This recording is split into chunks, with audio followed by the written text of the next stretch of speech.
El silencio se había vuelto mi compañero más fiel, una manta pesada que me envolvía en la soledad de mi nueva realidad. La casa, antes un nido de risas y discusiones familiares, ahora resonaba con el eco de mi propio respirar. Había ganado millones, una cifra obscena que se sentaba en una cuenta bancaria invisible para el mundo, pero visible para mí cada vez que me miraba al espejo. La tentación de gritarlo a los cuatro vientos, de ver las caras de sorpresa, de asombro, de envidia, era casi insoportable. Pero me resistía. Mi decisión de no revelar mi fortuna a nadie, especialmente a mi familia, había nacido de una profunda desconfianza, una herida abierta que el tiempo no había logrado cerrar. Quería ver más allá de las sonrisas forzadas, de las muestras de afecto calculadas. Quería saber si alguien me quería por quien era, o por lo que podría darles. La primera semana fue un torbellino de emociones contenidas. Cada llamada telefónica, cada visita inesperada, era un examen silencioso. Mi hermana, Clara, apareció sin previo aviso un martes por la tarde. Traía consigo un pastel casero y una sonrisa que, hasta ese momento, creía genuina. «Solo quería verte, hermano», dijo, sus ojos escudriñando cada rincón de la sala, como si buscara algo que no encontraba. Me ofreció un trozo de pastel, y mientras lo comía, sentí el peso de su mirada, no de preocupación, sino de expectativa. ¿Qué esperaba? ¿Un regalo? ¿Un préstamo? La duda se instaló en mi estómago, más amarga que el propio pastel. Luego vino mi primo, Ricardo. Siempre con sus historias de negocios fallidos y deudas apremiantes. Llegó con la excusa de pedirme consejo, pero sus ojos se detuvieron un instante demasiado largo en el nuevo reloj de oro que llevaba en la muñeca. Un detalle insignificante para cualquiera, pero para mí, una señal más. La conversación giró en torno a sus problemas financieros, y por primera vez, no sentí el impulso de ayudarlo. Sentí una frialdad que me sorprendió a mí mismo. Era como si la verdad, oculta tras el velo de la ignorancia, hubiera erosionado mi empatía. El camino que había elegido era solitario, pero estaba decidido a recorrerlo hasta el final, sin importar lo que encontrara. La frialdad que sentí hacia Ricardo no fue un relámpago, sino una lenta erosión, como el agua que pacientemente desgasta la roca.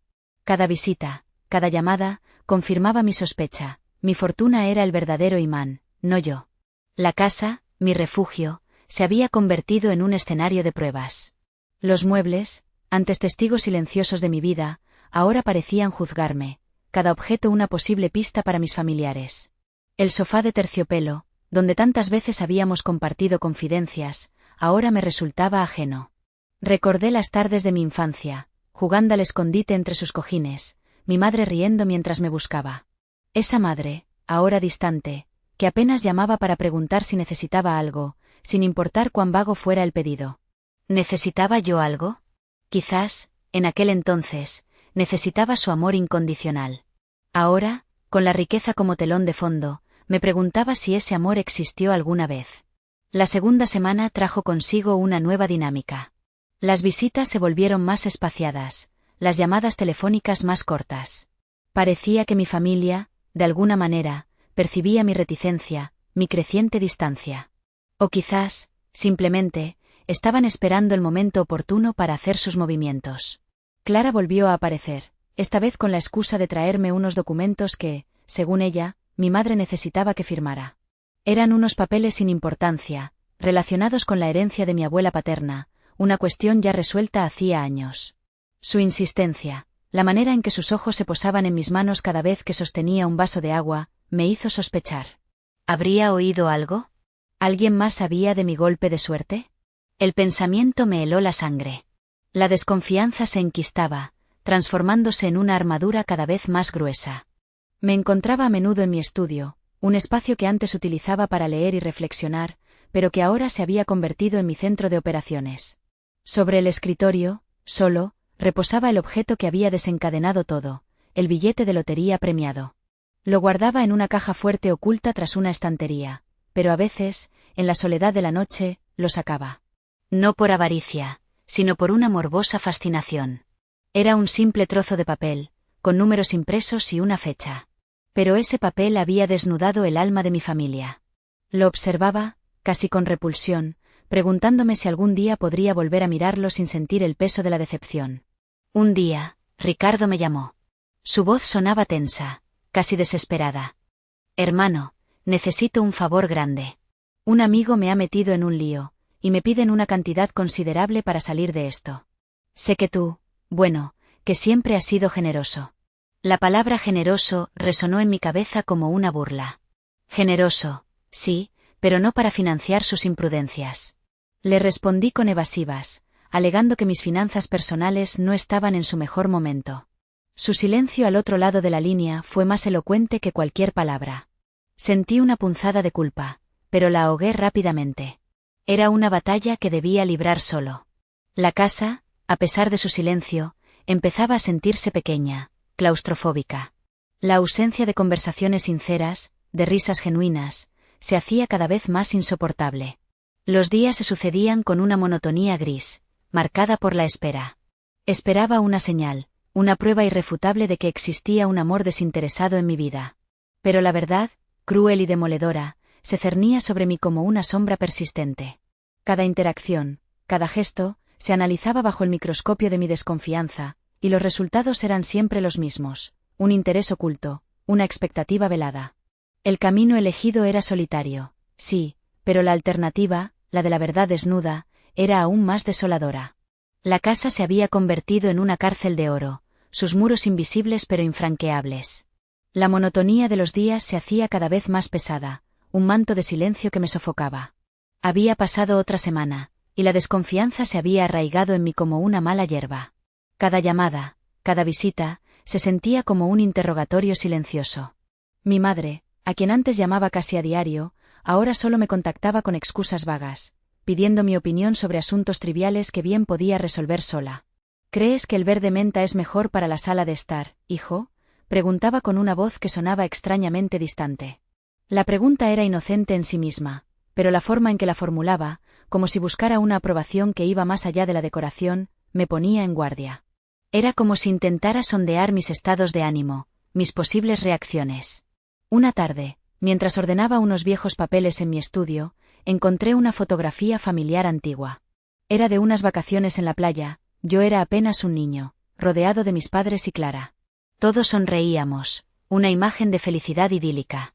La sostuve en mis manos, sintiendo el crujir del papel amarillento. En aquel entonces, creía que ese amor era eterno, incondicional. Ahora, esa imagen me parecía una cruel ironía. ¿Cuánta de esa felicidad era real? ¿Cuánto era una fachada para mantener las apariencias? La pregunta me atormentaba. Me levanté y me dirigí a la ventana, contemplando el jardín descuidado. Había sido mi padre quien siempre se encargaba de él, pero desde que me había mudado, no había puesto un pie allí. Supongo que, sin mi fortuna, no había nada que mantener en orden, nada que aparentar. La llamada de Ricardo llegó de nuevo. Esta vez, su voz estaba teñida de una urgencia que me heló la sangre. Hermano, esto es grave. Me han amenazado. Necesito dinero, y lo necesito ya. No tengo a nadie más a quien recurrir. Su tono era desesperado, y por un instante, la vieja familiaridad, el afecto que solía sentir por mi primo, amenazó con resurgir. Pero recordé su historial de deudas, sus constantes peticiones de ayuda, y la armadura de desconfianza se fortaleció. Le dije que lo sentía, pero que no podía ayudarle. Colgó abruptamente. El silencio que siguió fue ensordecedor. Sentí una pinzada de culpa, sí, pero la ahogué. Era un precio que estaba dispuesto a pagar por la verdad. Si mi familia me quería, debería demostrarlo de alguna manera, no solo a través de palabras, sino de acciones, de un amor que no dependiera de mis recursos. Los días se sucedían con una lentitud exasperante. La casa, que antes era un refugio, se había convertido en un laberinto de sospechas. Cada objeto, cada rincón, parecía esconder una verdad oculta. El silencio ya no era un compañero, sino un juez implacable. Me encontraba a menudo revisando mis documentos bancarios y extractos, no por necesidad, sino por una compulsión morbosa, como si esperara encontrar en ellos la clave para descifrar el enigma de mi familia. Pero los números, fríos y objetivos, solo confirmaban mi soledad. Eran la prueba irrefutable de mi riqueza, pero no de un afecto genuino. La casa se sentía cada vez más vacía, a pesar de estar rodeado de los vestigios de una vida familiar que ya no existía. Me preguntaba si alguna vez había existido realmente. La fotografía familiar antigua yacía sobre mi escritorio, un recordatorio constante de un pasado que se desmoronaba ante mis ojos. La verdad, por dolorosa que fuera, era mi única aliada en esta búsqueda solitaria. La tercera semana trajo consigo una calma tensa, casi premonitoria. Las llamadas se habían vuelto esporádicas, las visitas inexistentes. Era como si mi familia, al percibir mi resistencia, hubiera decidido dar un paso atrás, esperando el momento oportuno para un nuevo asalto. O quizás, simplemente, habían asumido que mi negativa era definitiva y habían decidido buscar otras fuentes de ingresos. La idea me provocaba una mezcla de alivio y desolación. Alivio, porque la presión había disminuido; desolación, porque confirmaba mis peores temores. Me sentía como un rey en su castillo, rodeado de un ejército que solo esperaba la señal para atacar, pero que ahora se retiraba, no por lealtad, sino por estrategia. El silencio de la casa era un eco constante de mi propia soledad, una soledad que se profundizaba con cada día que pasaba. El billete de lotería premiado seguía guardado en la caja fuerte, su poder latente, una bomba de tiempo que yo mantenía desactivada. La tercera semana se desvaneció en una quietud casi sepulcral. Las llamadas de mi madre se habían vuelto un goteo escaso, preguntas triviales sobre el clima o si había visto alguna película interesante. Cada consulta, despojada de cualquier atisbo de preocupación genuina, se sentía como un examen, una prueba para ver si aún mantenía mi guardia alta. Era un juego macabro, y yo era el único jugador consciente de las reglas. Una tarde, mientras revisaba algunos viejos documentos, mi mirada se posó en una caja de madera tallada. Pertenecía a mi abuela, un recuerdo tangible de un tiempo más sencillo, antes de que el dinero se interpusiera como un muro invisible entre nosotros. La abrí con cuidado. Dentro, entre cartas amarillentas y pequeños objetos, encontré el diario de Elena. Elena era mi tía, la hermana de mi madre, una mujer que siempre me había parecido un enigma. Había fallecido hacía años, y este diario era uno de los pocos legados que había dejado. Sentí una punzada de curiosidad, una necesidad de escapar de la opresiva realidad que me rodeaba. Me acomodé en el sillón de terciopelo, aquel que antes me resultaba tan familiar y ahora me traía recuerdos agridulces, y comencé a leer. Las primeras páginas narraban la juventud de Elena, sus sueños de viajar, su pasión por la pintura. Había una frescura en su escritura, una vitalidad que contrastaba dolorosamente con la apatía que sentía ahora. A medida que avanzaba, el tono del diario cambiaba. Empezó a reflejar la creciente tensión familiar, las discusiones veladas sobre el dinero, las expectativas no dichas. Elena escribía sobre la preocupación de mi madre por las finanzas, sobre la presión que sentía para asegurar un futuro estable. Había una entrada, fechada pocos años antes de su muerte, que me detuvo en seco. Mamá está cada vez más ansiosa. Habla constantemente de la seguridad que el dinero puede ofrecer. A veces me pregunto si olvida que hay cosas más valiosas en la vida, como el amor, la familia, los momentos compartidos. Pero parece que para ella, todo se reduce a números en una cuenta bancaria. Las palabras de Elena resonaron en mí con una fuerza inesperada. Era como si hubiera anticipado mi propia situación, como si hubiera visto a través de la fachada de mi familia mucho antes que yo. Continué leyendo, buscando respuestas, buscando una confirmación de mis sospechas. Elena describía las visitas de Ricardo, su comportamiento adulador, sus constantes alusiones a las dificultades económicas que atravesaba. Ricardo siempre ha sido un oportunista, escribió Elena. Ve el mundo a través de una lente de interés propio. Espero que nunca se aproveche de la bondad de los demás. La entrada final del diario era breve, casi un suspiro. Me siento cansada, decía. Cansada de las pretensiones, de las sonrisas falsas. Solo de Zéopaz. Esa última frase me conmovió profundamente. Elena, como yo ahora, había buscado la paz en medio de un torbellino de expectativas y falsedades. Cerré el diario, sintiendo un peso en el pecho. La verdad, despojada de cualquier romanticismo, se presentaba ante mí con una crudeza implacable. El amor que creía haber conocido era, en gran medida, una ilusión tejida con hilos de interés. La casa, mi hogar, se sentía ahora como una jaula dorada, y yo, el único habitante consciente de su falsedad. El silencio de las paredes, antes reconfortante, ahora se convertía en un recordatorio constante de la ausencia de afecto genuino. La búsqueda de la verdad me había llevado a un lugar desolador, pero al menos, ahora la veía con claridad. El diario de Elena se convirtió en mi único confidente. Las páginas amarillentas, con su letra pulcra y a veces apresurada, eran un espejo de mis propios sentimientos, una confirmación de que mi percepción de la realidad no era una quimera. Las palabras de mi tía, escritas años atrás, resonaban con una verdad que mi propia experiencia estaba validando dolorosamente. Cada entrada era un escalofrío, una pieza más del rompecabezas que armaba mi desilusión. Elena había sido testigo de las mismas dinámicas, había sentido la misma presión velada, la misma insidiosa expectativa que ahora me ahogaba. Pasaron varios días, y la casa se sentía aún más silenciosa. El eco de las palabras de Elena, sin embargo, era ensordecedor. Me encontraba a menudo repasando mentalmente las conversaciones con mi madre, buscando matices, dobles sentidos, la confirmación de que su interés por el verde menta para la sala de estar era, en efecto, una cortina de humo para sondear mi estado emocional. Y cada vez, la respuesta era la misma: sí, lo era. La superficialidad de sus preocupaciones me hería más que cualquier acusación directa.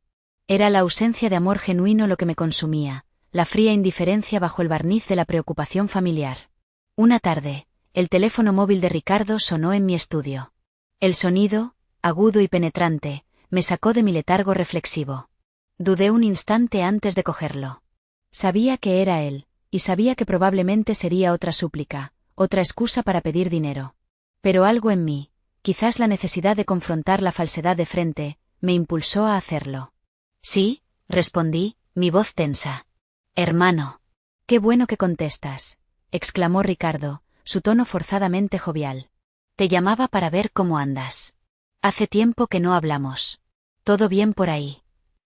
Estoy bien, Ricardo, respondí con la mayor neutralidad posible. Justo estaba ocupado. Ah, ya veo. No quiero interrumpir. Solo quería saber si te acordabas de aquella pequeña inversión que te comenté hace un tiempo. Verás, las cosas se han puesto un poco complicadas, y pensé que quizás podrías, ya sabes. Su voz se apagó, dejando un silencio cargado de implícitos. La mención de la inversión era su manera habitual de referirse a sus deudas, a sus constantes peticiones de dinero. Sentí una oleada de hastío. Las palabras de Elena sobre su oportunismo se repetían en mi cabeza como un mantra. Ricardo, dije, mi voz firme a pesar de la tormenta que se agitaba en mi interior, no puedo ayudarte.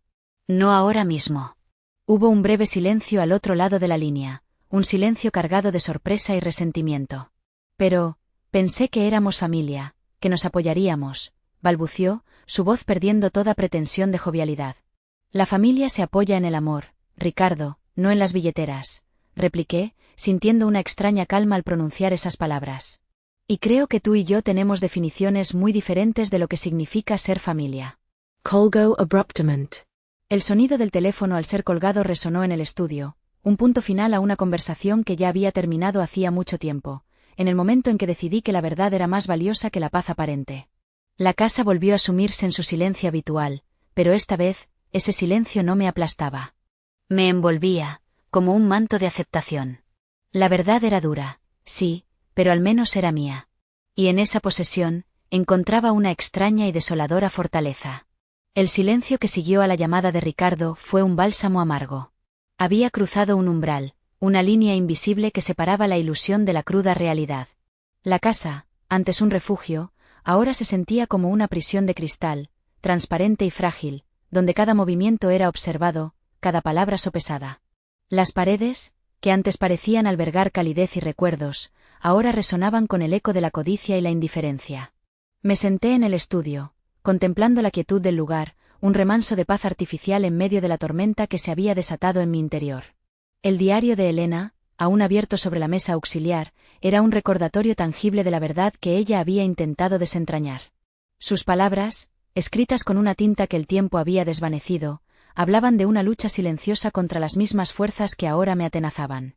Recordé una entrada particular, donde Elena describía una cena familiar tensa, marcada por las indirectas de su esposo sobre problemas financieros y las sutiles presiones de mi madre para que yo, el exitoso, asumiera ciertas responsabilidades. Parece que mi propia familia me ve como una fuente de recursos, no como un ser humano, había escrito Elena con una melancolía palpable. En ese momento, sus palabras me parecieron el lamento de una persona sensible, quizás demasiado sensible, a las complejidades de las relaciones familiares. Ahora, las entendía con una claridad desgarradora. No era exceso de sensibilidad, era una percepción aguda de la falsedad que se escondía tras las sonrisas y los gestos de afecto. La tentación de recurrir al billete de lotería premiado, de desenterrarlo de su escondite seguro y sentir su peso tangible, era fuerte. Quería la confirmación física de mi poder, de mi capacidad para cambiar el curso de mi vida, y quizás, para exponer la hipocresía que me rodeaba. Pero la disciplina impuesta por la propia naturaleza del juego me mantenía firme. La verdadera prueba no era tener el dinero, sino cómo lo manejaba, a quién se lo revelaba y, sobre todo, a quién se lo revelaba. Y hasta ahora, la respuesta era clara: nadie. Nadie de mi familia, al menos. Me levanté y caminé hacia la ventana, observando el atardecer que teñía el cielo de tonos anaranjados y púrpuras. Era una belleza efímera, tan fugaz como la felicidad que había buscado en el afecto de los míos. El silencio de la casa se volvía más profundo, más opresivo. Cada crujido de la madera, cada suspiro del viento, parecía amplificar mi soledad. Había ganado una fortuna, pero a cambio, había perdido la ilusión de una familia unida por el amor. En su lugar, había descubierto un entramado de intereses y expectativas, una red tejida con hilos de oro y conveniencia. La verdad era un camino solitario, y yo estaba en el corazón de ese desierto. El silencio que siguió a la llamada de Ricardo fue un bálsamo amargo. Había cruzado un umbral, una línea invisible que separaba la ilusión de la cruda realidad. La casa, antes un refugio, ahora se sentía como una prisión de cristal, transparente y frágil, donde cada movimiento era observado, cada palabra sopesada. Las paredes, que antes parecían albergar calidez y recuerdos, ahora resonaban con el eco de la codicia y la indiferencia.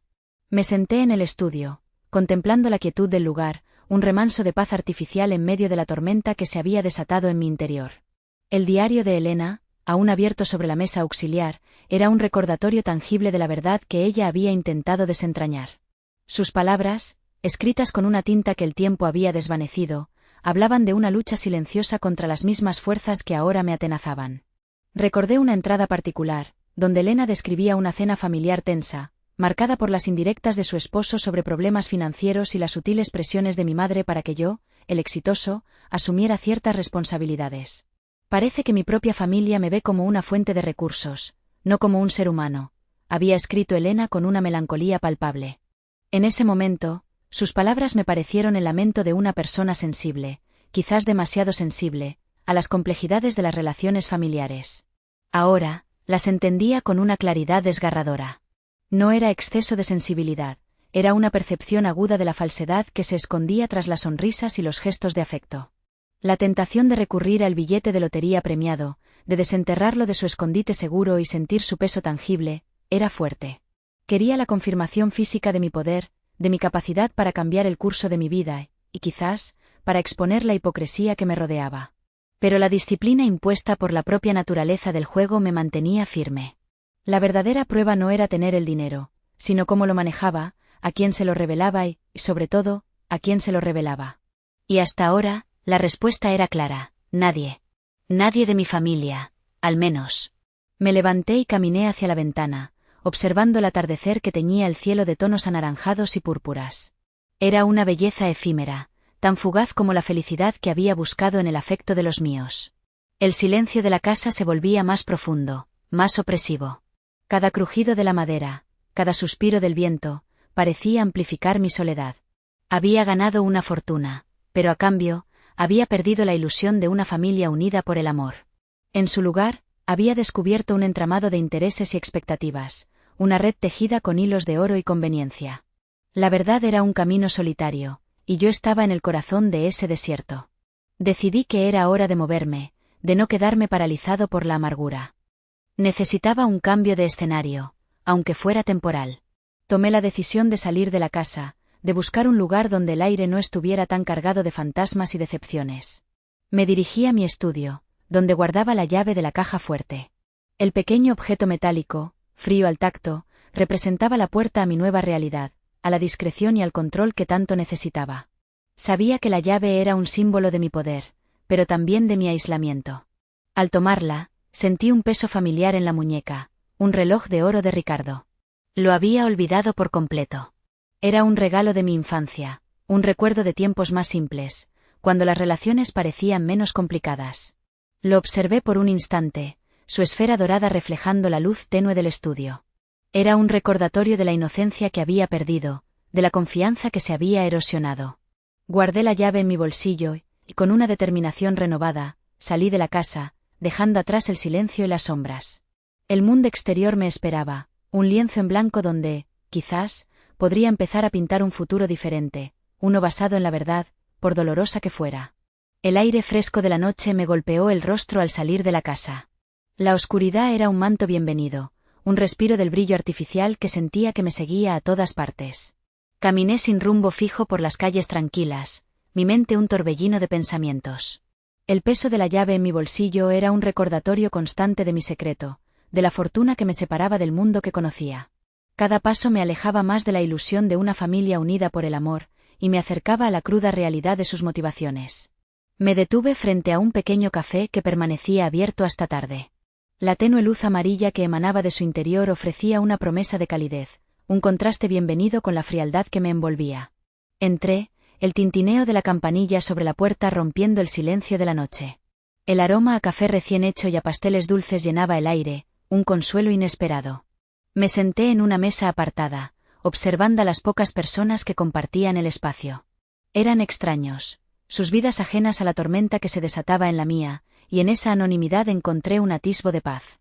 Pedí un café solo, el amargor familiar en la lengua un eco de mis propios sentimientos. Saqué mi teléfono móvil, la pantalla iluminando mi rostro en la penumbra. Había pensado en llamar a Ricardo, quizás para buscar consejo, pero ¿qué podría decirme él? Su vida, tan aparentemente sencilla, escondía sus propias complejidades. La llamada de Ricardo, aquella que había desencadenado esta avalancha de revelaciones, aún resonaba en mi memoria. Sus palabras, cargadas de una urgencia que ahora entendía, me habían advertido, o al menos eso creía. Con la experiencia que la vida me había brindado, sabía que la prudencia era mi mejor aliada. Revelar mi secreto a la ligera sería entregarme a las mismas fuerzas que ahora me asfixiaban. La familia, en su forma más retorcida, se había revelado como un nido de intereses ocultos, y yo era el pájaro que, sin saberlo, había incubado un tesoro. La soledad se sentía como un compañero constante, un precio a pagar por la verdad. Mientras removía mi café, mi mirada se posó en una fotografía enmarcada sobre la barra. Era una vieja imagen, descolorida por el tiempo, de una familia sonriente. Padres e hijos, abrazados, sus rostros reflejando una felicidad que, en mi caso, se había revelado como una farsa. Me pregunté si alguna vez había existido esa autenticidad en mi propia familia, o si siempre había sido una fachada cuidadosamente construida. La amargura amenazaba con consumirme, pero la disciplina que había aprendido, esa misma que me había permitido mantener mi secreto, me obligó a resistir. No podía permitir que la desesperación me venciera. Había ganado millones, sí, pero la verdadera victoria residía en cómo gestionaría esa riqueza, en cómo navegaría por las aguas turbias de las relaciones humanas. El camino por delante era incierto, pero al menos ahora lo veía con claridad.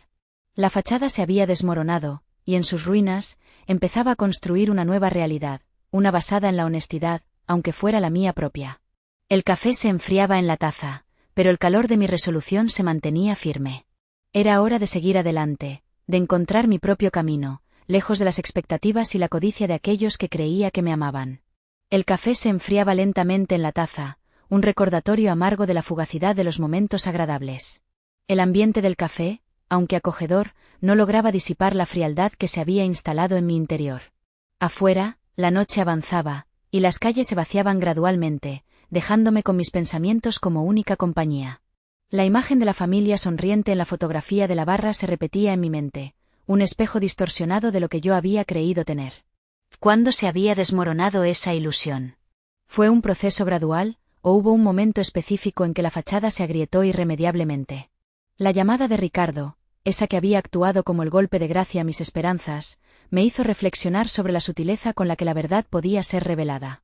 Él, con su peculiar forma de ver el mundo, había intentado advertirme, o quizás solo estaba compartiendo sus propias observaciones sobre la naturaleza humana, a menudo cínicas pero rara vez equivocadas.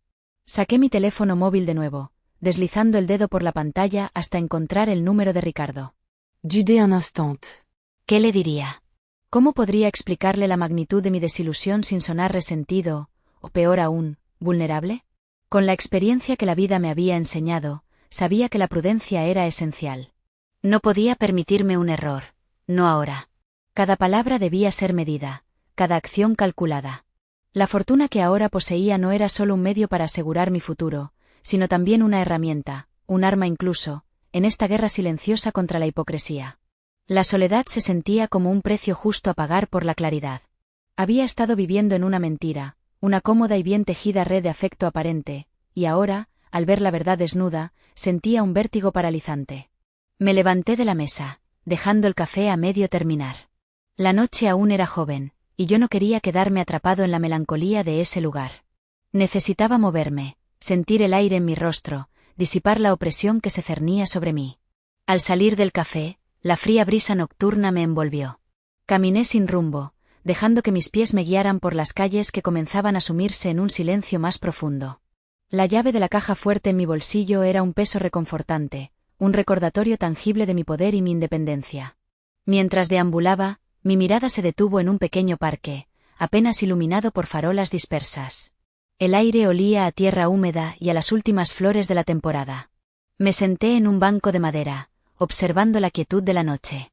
Las estrellas, tímidas al principio, comenzaron a brillar con más intensidad a medida que la oscuridad se consolidaba.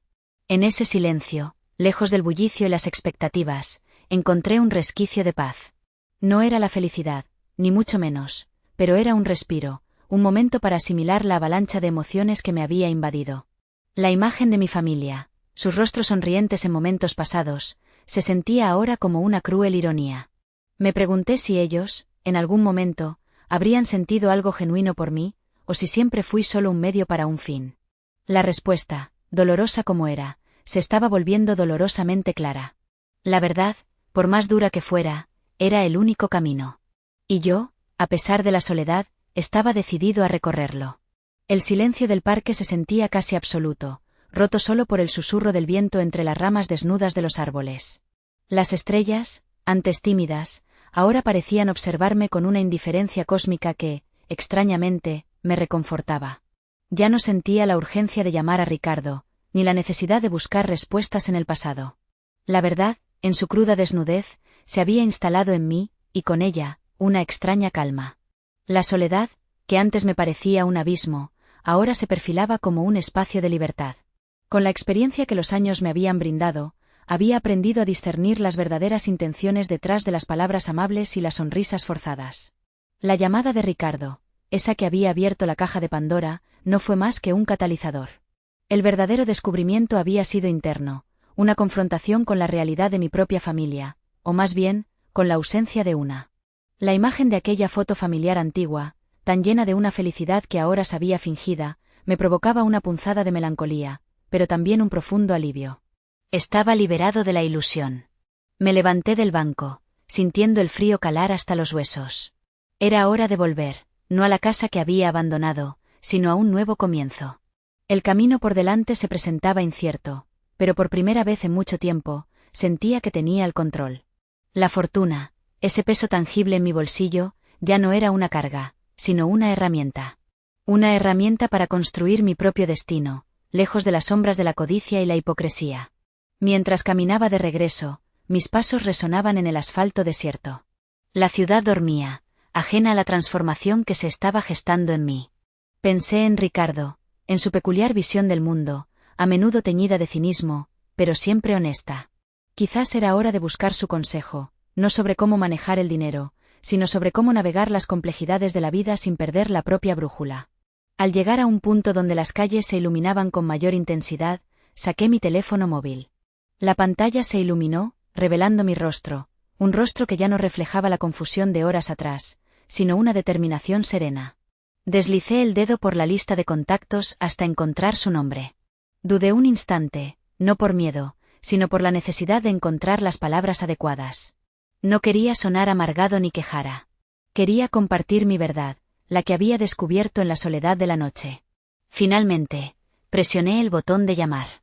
El sonido del tono resonó en el silencio de la calle, un sonido que ahora me parecía lleno de promesas.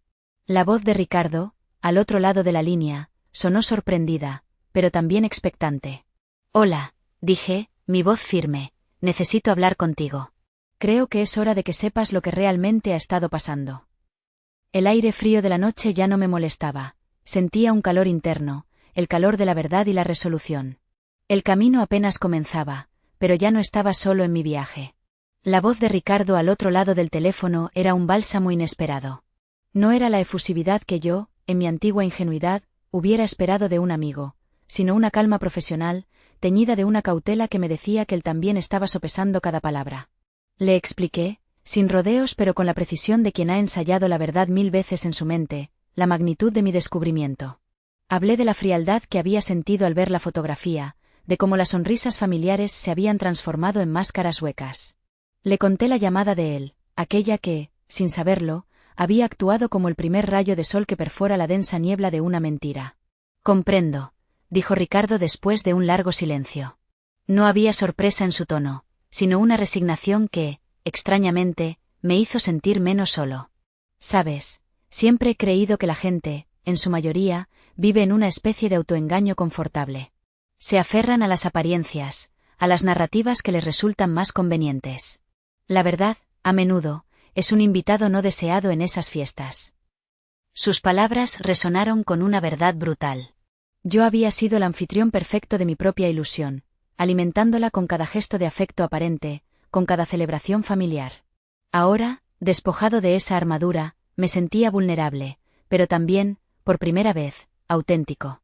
«Necesito entender cómo proceder», le confesé, mi voz apenas un susurro contra el viento que ahora silbaba con más fuerza. «La fortuna es una herramienta, sí, pero también una responsabilidad. Y en este momento, siento que la mayor responsabilidad es conmigo mismo, con la persona que he decidido ser a partir de ahora». Ricardo me guió a través de los primeros pasos, no con consejos financieros, sino con una sabiduría práctica sobre cómo gestionar las relaciones que, de repente, se habían vuelto tan transparentes. Me sugirió discreción, cautela y, sobre todo, un plan. Un plan que no solo protegiera mi patrimonio, sino también mi paz mental. Me habló de la importancia de establecer límites claros, de no permitir que la codicia ajena dictara mi futuro. «No te dejes consumir por la amargura», me advirtió. «Es un veneno lento. Úsala como combustible, sí, pero no permitas que te defina. Tu vida no se trata de ellos, se trata de ti. Y ahora, más que nunca, tienes la libertad de reescribir tu propia historia». Colgamos poco después.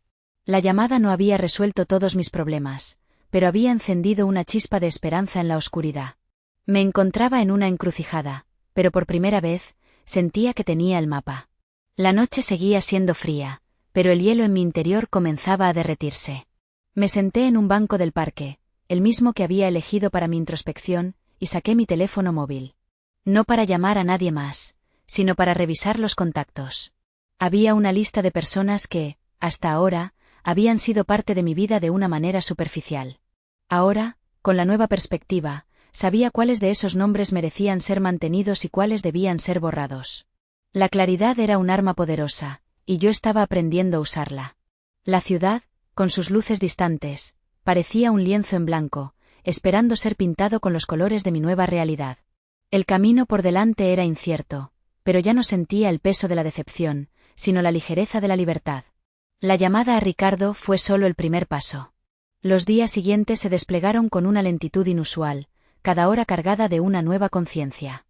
Ya no me sentía abrumado por la enormidad de la fortuna, sino por la magnitud de las verdades que había desenterrado. La casa familiar, antes un refugio de recuerdos, se había convertido en un mausoleo de falsedades. Cada objeto, cada mueble, parecía susurrar historias de apariencias y de intereses ocultos. Decidí que no podía seguir viviendo entre fantasmas. Con la asesoría de Ricardo, comencé a trazar un plan de salida. No se trataba de una huida, sino de una reubicación estratégica. Necesitaba un espacio donde la verdad pudiera respirar, donde mis acciones no estuvieran predeterminadas por las expectativas ajenas. La idea de un nuevo comienzo, una página en blanco, se volvía cada vez más atractiva. Ricardo me ayudó a gestionar los aspectos prácticos, desde la liquidación discreta de algunos activos hasta la apertura de nuevas cuentas bancarias en lugares donde mi pasado no tuviera resonancia. Era un proceso delicado, que requería paciencia y una discreción casi monástica.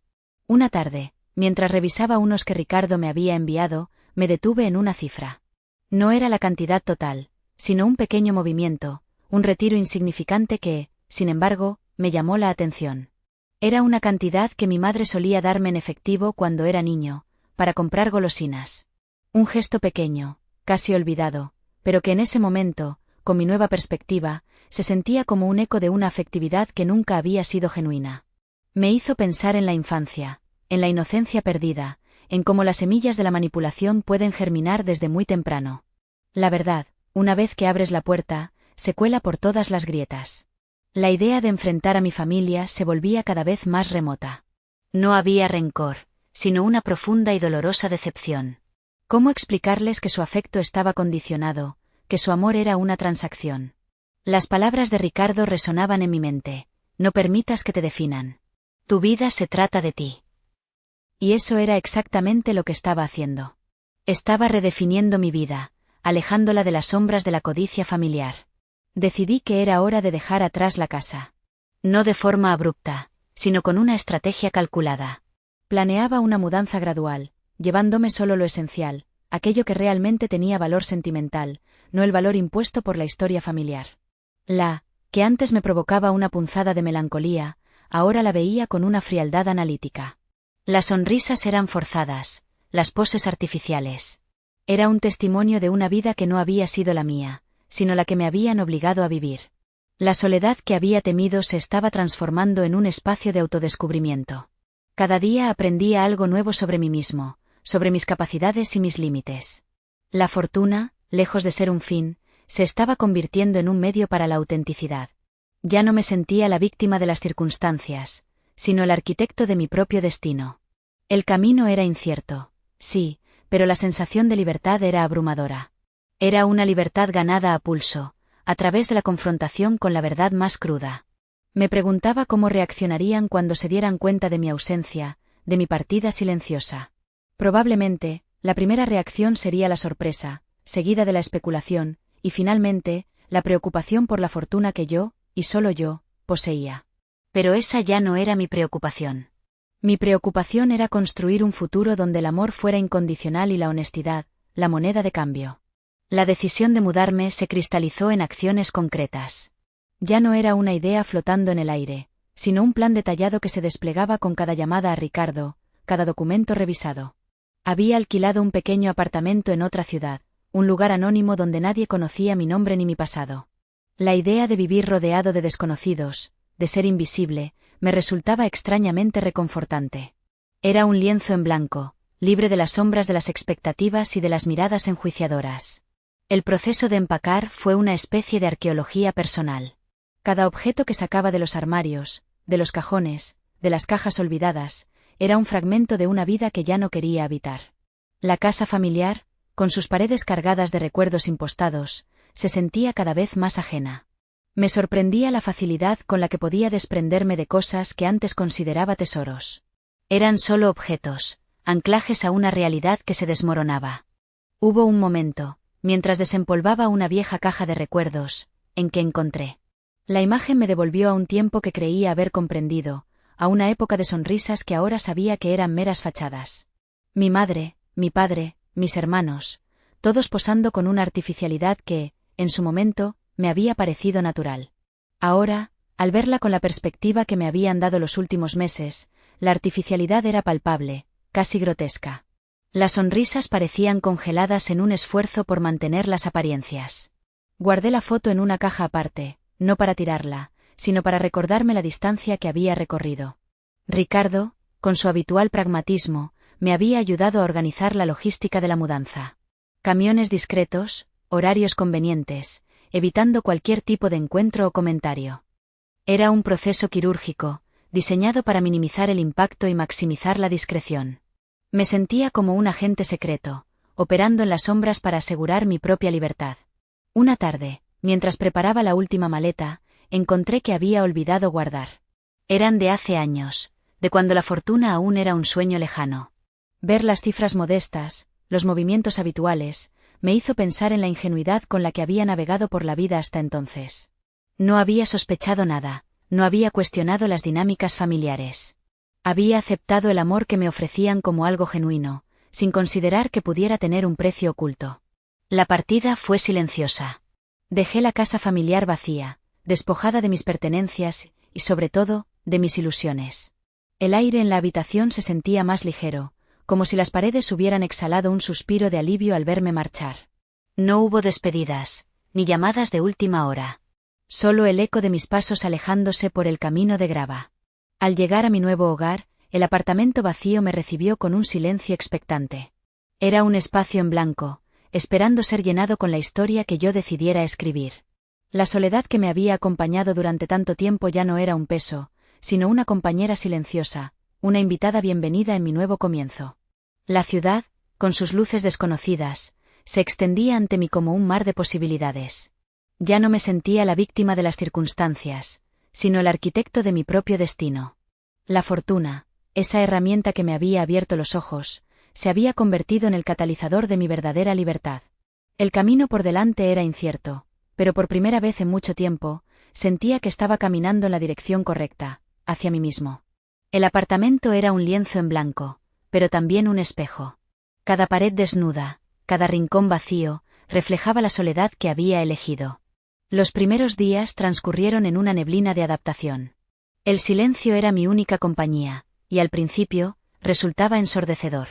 Había pasado tantos años rodeado de conversaciones superficiales, de afectos fingidos, que el vacío sonoro de mi nuevo hogar me resultaba casi terapéutico. Me levantaba sin un propósito preestablecido, sin la presión de cumplir expectativas ajenas.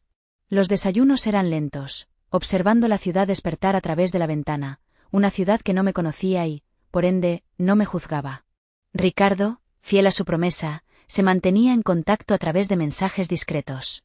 Me enviaba información sobre inversiones, sobre cómo hacer crecer el capital de manera prudente y discreta.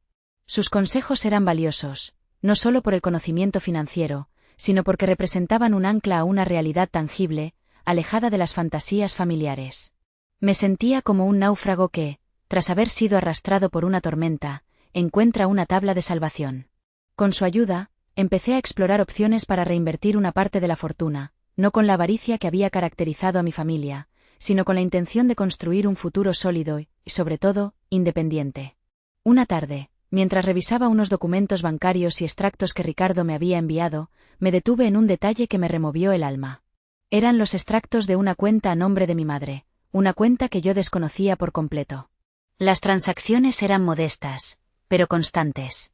Pequeñas sumas de dinero que desaparecían de forma regular, sin explicación aparente. Me pregunté a dónde iban esos fondos, a quién beneficiaban. La sospecha, esa compañera indeseada que había aprendido a tolerar, volvió a hacer acto de presencia. Era posible que, incluso en su aparente desinterés, hubiera una red de secretos que aún no había desentrañado. La tentación de contactar a Ricardo para indagar más era fuerte, pero algo me detuvo. Había decidido que este era mi camino, mi proceso de autodescubrimiento. No podía delegar la totalidad de mi transformación. Necesitaba enfrentarme a las sombras por mi cuenta, desentrañar los misterios que aún acechaban en los rincones de mi pasado. La curiosidad, mezclada con una incipiente cautela, me impulsó a investigar por mi cuenta. Utilizando las herramientas que Ricardo me había proporcionado, y con una paciencia que antes creía ajena a mi naturaleza, comencé a rastrear el origen de esas transacciones. Los días siguientes se convirtieron en una especie de investigación personal. Cada pista, cada nombre, cada dirección, me llevaba más lejos de la imagen idealizada que había tenido de mi familia. Descubrí que las sumas retiradas de la cuenta de mi madre eran destinadas a una fundación benéfica que apoyaba a artistas emergentes. Nada en sí mismo reprobable, al contrario. Pero lo que me perturbó fue la forma en que se gestionaba. La fundación, aunque legalmente constituida, parecía operar en una zona gris, con una opacidad que rozaba lo sospechoso. Me pregunté si mi madre, en su afán por mantener las apariencias de una vida filantrópica, estaba involucrada en algo más turbio de lo que imaginaba. Era un proceso quirúrgico, diseñado para minimizar el impacto y maximizar la discreción.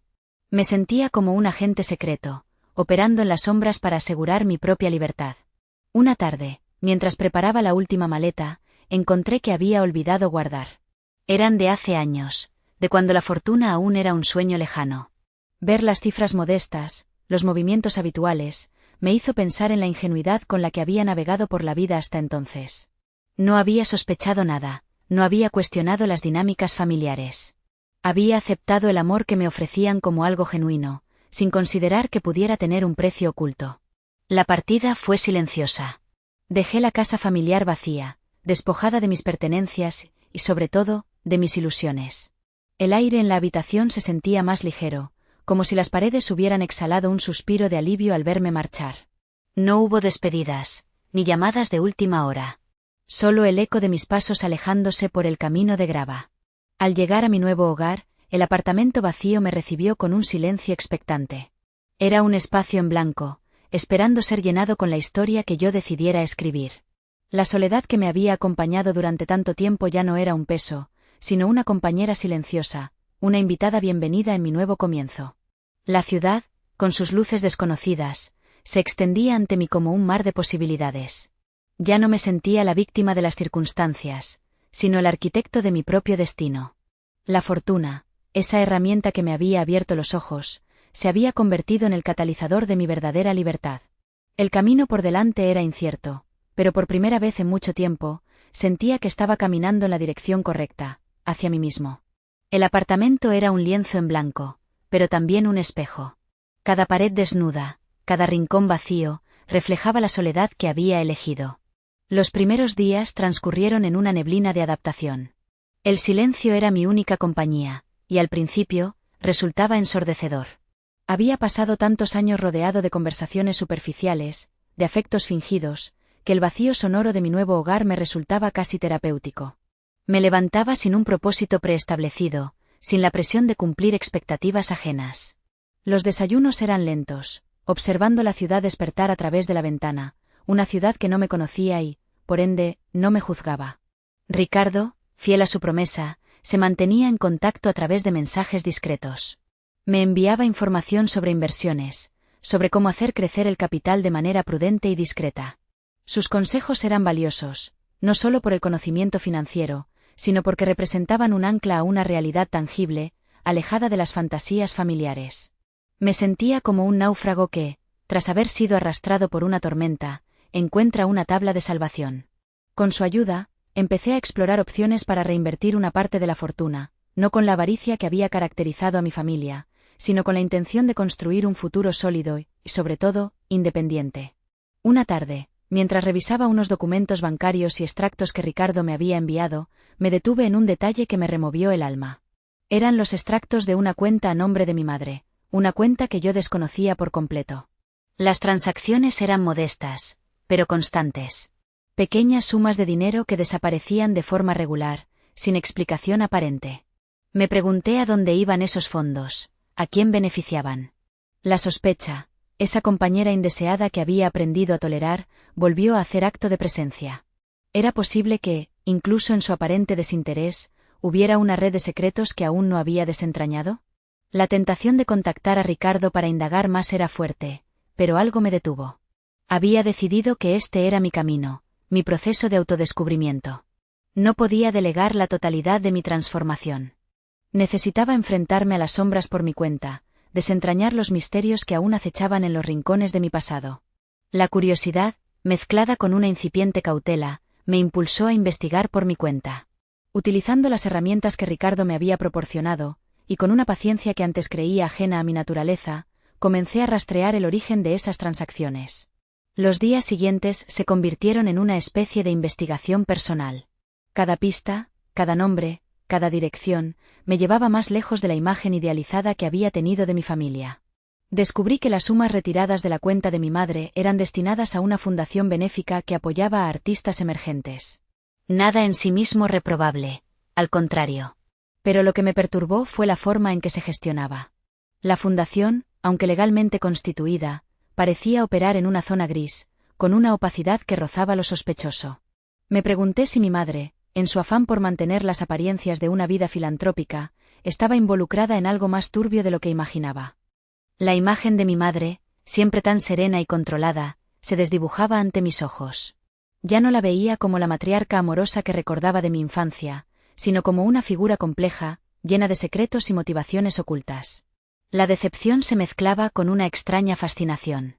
Era como si, al despojarme de la fortuna, hubiera activado un mecanismo que revelaba las verdaderas identidades de quienes me rodeaban. La soledad del apartamento, que al principio me había parecido un refugio, ahora se sentía como una fortaleza desde la cual observaba el mundo familiar desmoronarse, pieza a pieza. Me di cuenta de que, aunque había logrado escapar de la casa, no había logrado escapar por completo de su influencia. Las telarañas de secretos familiares eran difíciles de romper, y cada hilo que tiraba revelaba una nueva capa de complejidad.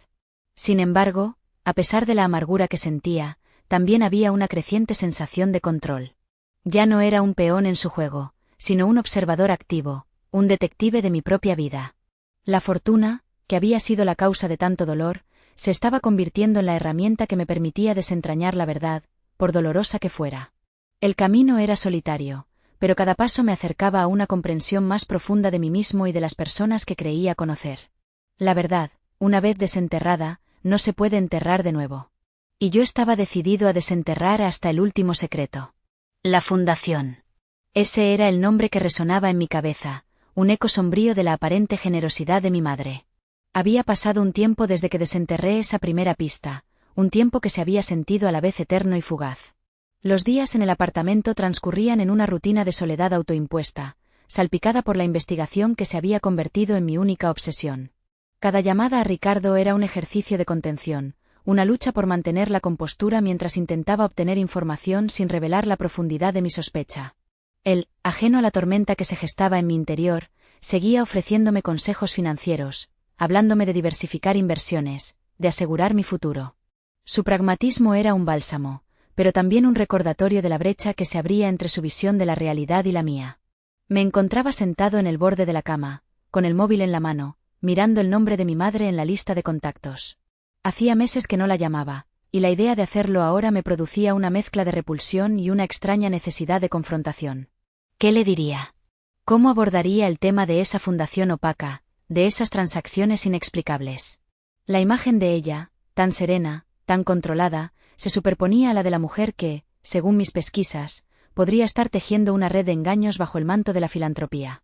La verdad, como un veneno lento, se infiltraba en los cimientos de mi percepción. Recordé una conversación reciente con Ricardo. Me había preguntado si había pensado en volver a contactar a la familia, si sentía alguna nostalgia. En aquel momento, había respondido con evasivas, aferrándome a la idea de que necesitaba tiempo, de que aún no estaba preparado. Pero la verdad era más cruda, el miedo. Miedo a que la fachada se derrumbara por completo, a que la imagen que tenía de ellos se hiciera añicos, dejándome a la deriva en un mar de decepción. Y ahora, con la fundación en el horizonte, ese miedo se transformaba en una determinación fría. Decidí que no podía seguir escondiéndome.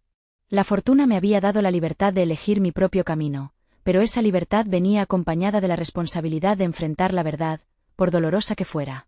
Guardé el móvil, no para llamar, sino para asimilar la información que había recopilado. Había descubierto que la fundación, aunque legal, estaba vinculada a una serie de empresas fantasma, utilizadas, según los informes que Ricardo me había ayudado a interpretar, para mover grandes sumas de dinero de forma discreta.